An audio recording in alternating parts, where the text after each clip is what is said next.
address. You have to have an address. You have to have an address to get an ID. Firstly, right? If you don't have an address, how can you get an ID? So that's not a black. That's not a black thing. Well, it's not a black issue, but we must admit that there are higher levels of poverty. We must admit that there are higher levels of poverty and homelessness amongst Black community, right? So how many people do not possess or do not have an address that are attempting to vote? Give me a number. It's I don't have an exact number, but there is no way to prove an exact number. But it's inconsequential. There's a lot of people. Majority of Black people have IDs. Majority of Black people have homes. Majority of Black people have the ability to go out and vote. Now I'm here in East Harlem to ask Black people their thoughts on what you just heard.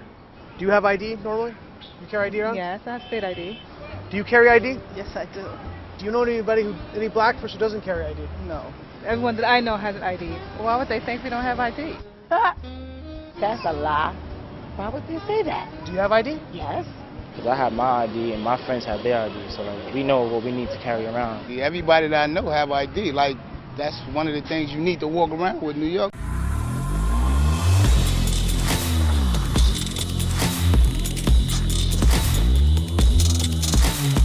This video is brought to you by The Officer Tatum Store. The Officer Tatum Store, get the merch link in the description section. Make sure you get on there and get your merch. We got the GGY6, the camo brown leather hats. I'm signing them exclusively. We only got 20 of them, so get on there and get it. It probably already sold out. By the time you see this, they may already be sold out, but you may be able to get one or two of them by the time you see this, or go on and get the rest of the merch, 20% off the entire store if you put in Adam2030, Adam2030. Like, subscribe to the channel, hit the bell so you get notifications anytime I go live, make a video. Make sure you still subscribe to this channel, like this video, comment on this video, share this video. Let's get in this. I want to touch on Brandon's question though. Brandon mentioned a couple of politicians that were elected by a large group and number of Republicans, a large group of Black people, and particularly Black men who are voting and leaning more Republican. So, Chris, how do you speak to that? Why would Ron DeSantis try to stop Black people from voting if Black people are voting for him? Well, one, let's be honest that, incremental, tiny increase. We're talking about 1%, 2%, 3% in some cases. And we're playing on the fact that this is a country that pretty much still upholds the patriarchy. Let's talk about playing to people's fears and how you get them to go more in another direction. Let's just play up the fear. At the end of the day, when we're talking about criminals, because I want to go back to Craig's point, because he made a real strong statement about people being criminals and not making the crime. Let's talk about all the people in the insurrection. Let's talk about the elected officials that went up to the Capitol, committed crimes, and are still elected in office. So you need to be very careful when we're talking about what criminal acts if they are convicted of felonies, they will lose their rights to vote as well. These are people that are making laws due process. That's a straw man argument, because if they get convicted of felonies, they should lose their right to vote as well. It's called due process. They have due process, so that we know they'll have their day in court. Justice system doesn't allow for due process, Brandon. Yeah. We know that it preys on Black people and brown people. I disagree. We disagree with you. We know that. Look, you are entitled to your opinion, but you are not entitled to your own facts. I want to go back to, hold on, Craig, I'm going to come back to you. But Brandon, you wanted to talk about Florida, right? And what is Ron DeSantis that's doing? What is he doing that's restrictive? Again, he just arrested 19 people. 15 of them were Black. 15 of them have just had their voting rights restored that have been passed as a state law in Florida, yet you're still trying to arrest them and take away that right.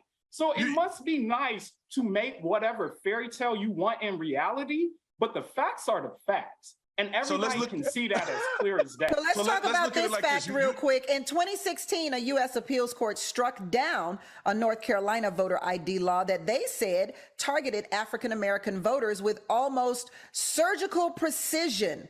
A second North Carolina voter ID law from 2018 was struck down last year, with the court saying it intentionally discriminated against Black voters. So were the courts correct in those instances?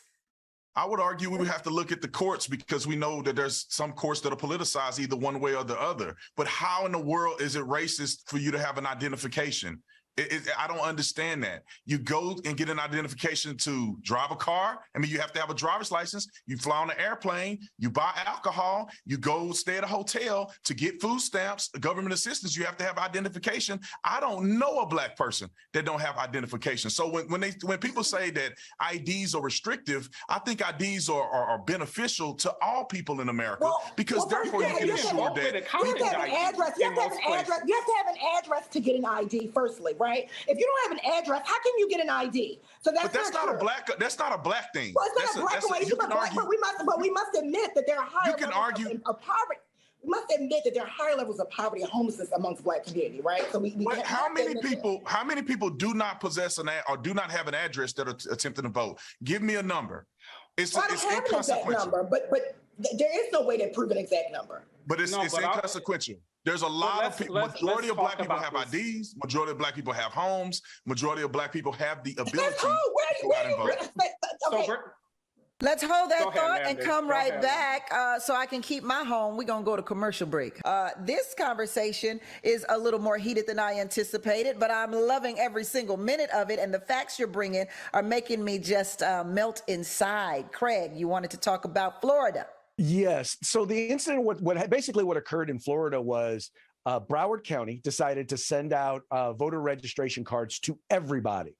And you had 20 people, in particular, many were felons, 15 of them, well, they were all felons who received voter registration cards and registered to vote.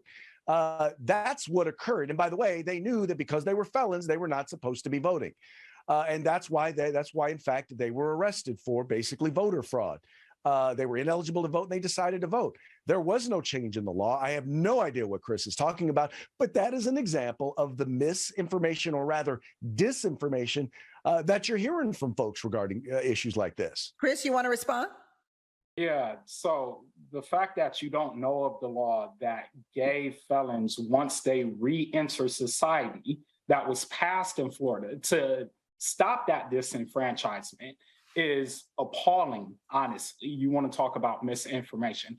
But I want to go back to Brandon's point. Brandon wanted to talk about, having an ID and it not really being restrictive. But you look at the fact that when a Black person makes a mistake, say they go to the wrong precinct, which did happen down in Texas, you wanted to charge that woman with 6 years to put her in prison. You got a woman in Arizona, a white woman, forged her dead grandmother's name, and she gets probation? And we want to talk about this is fair? We know we don't live in a fair society. We know that Black and brown people get penalized way more. And when it comes to voting rights, it has been an intentional obstruction of justice to keep turning back the clock. You want the old Jim Crow days because you're losing your power, and you feel that as we're building a more representative democracy. It's interesting, as we've seen a rise in Black candidates, we've also seen a rise in more restrictive voting laws across the country. Let's talk about turning back the clock. Let's talk about turning back the clock. Brandon, should the Voting Rights Act of 1965 still be in effect? I mean, we can't, let me start here. We can agree that there was a reason that Black people marched on Washington to get the Voting Rights Act of 1965. Can we at least agree on that part? Yeah, I think we agree, but I think we're far beyond that at this point. Like I said, we are 100% that every single person on this panel, everybody that's involved in this, have a right to vote. No obstruction to vote. We can all go out and vote. We have no issues. Nobody can say they don't have identification. We sit in a place of privilege. Like we sit in a place of privilege. I don't want to listen. You can't use us as the example. Listen. Most black people are not in poverty. Most Black people do not live in the hood. So the majority of Black people that live in this country have every right and the ability to vote, and they are turning out and they are voting. So I don't understand. By the way, this is the problem. This is the problem that we see. 25% of Black voters don't have an ID. 25% of Black voters don't have an ID. That is not true. Can I It's finish? 13%. It's less than 13%. Can I finish? Who's your source? No, can I finish? So even if that's true, if 13% or 25% of Black people don't have an ID, then how about Black people get out and help other Black people get identification? Because there's no law in place that says you can't get an identification. Now we're victims. If you want one, you can go get one. And in many cases, you can get one for free. You can get an identification. Right. You can go register to vote. The problem is... Let me just speak from being a Black trans woman. Wait a second. Okay. I'll let you finish. Wait a second. It's cultural. It's cultural. We don't raise our young people to have importance on voting. When I grew up, I'll just give anecdotal evidence. When I grew up, nobody voted, nobody cared. Now that I'm grown, I understand the importance of voting. My son knows about voting. Everybody I talk to, I encourage them to show up and vote. It is not the white man's fault that Black people are not turning out to vote. It is our fault. Why would you keep hold that thought, Chris? I want to get law? London. Hold that thought, Chris. Let's get London's point across here. Go ahead, London. Okay. So we do agree that there is apathy with voting, right? I agree with you that people are apathetic about voting, and there are multiple reasons as to why there is. But let me just harken back to something. As a Black trans woman, right?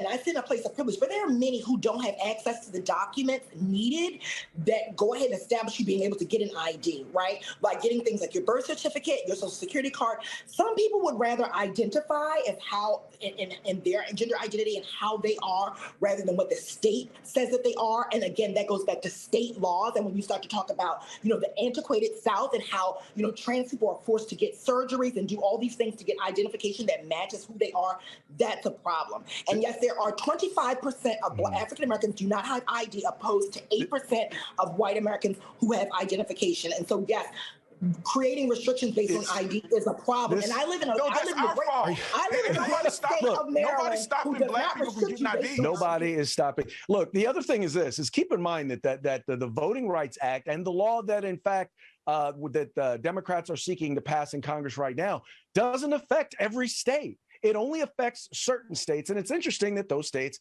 happen to be majority Republican states or states that are largely controlled by Republicans. It's a political ploy. If you really wanted it to affect all states, then you would, if you really wanted equality, then you would make it affect all states. It's funny that we have a historical fact that some states sought to suppress the vote more than others. Some states did not have the same number of. What state do you live in, Chris?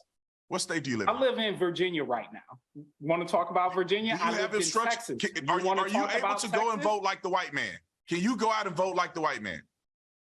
I can vote like a regular person. I'm just saying, you act like there's different. But you act like the laws. No, because I want to go back to the point again. But if I happen to accidentally go to the wrong polling place, there's not a guarantee that I'm not going to get charged with voter fraud. We just talked about that. Listen, you're making this up. You're making this up. That's not making it. You have to read. You have to read the letter of the law.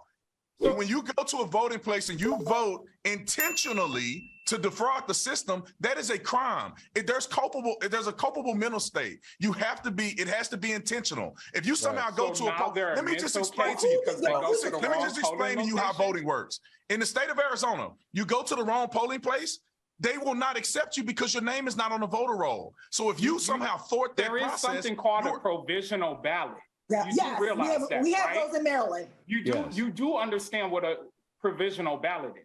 But no, let's go back. No. Let's go back to your point about provisional ballot. Hold that thought, Brandon. Let me let Chris get his point out. Let's go back to the point that you made about politicizing the courts. The conservatives, the GOP, you want to talk about politicizing the court? Let's look at what's going on with the Supreme Court, the most conservative court in the history of the Supreme Court. God. And what they have done. Thank God. It is amazing to me. When they make a decision that you agree with, well, that's justice. When they make a decision that you disagree with, it's politicized. Craig. It's not your time, Craig. I'm listening, Chris. Go ahead. Let's talk about how you're trying to create the Handmaid's Tale and bring that to real life with the Dobson decision. And if you tried it out with just repealing a woman's right to allowing choose states and to the make rights to her body, what's next? It's voting rights, which already got brought up with the case in Alabama. You're going after marriage equality now. So don't talk to me about the politicization of the court. Y'all do it better than anybody. It's funny. Once again, when we go back, you have a Supreme Court right now that is saying the law is the law. They're not. Their goal is not social change. Their goal is, what does the Constitution say? The job of the courts is to interpret the law relating to as it pertains to the Constitution. That is what the Supreme Court is doing. I'm sorry that you don't like it, but that's what the job of the court is. Unfortunately, and fortunately, they are making decisions that, quite frankly, I believe are best for America. And now, that's really kind of off the discussion. Chris, we still haven't gotten into how exactly are Black people disenfranchised or being kept or blocked from voting?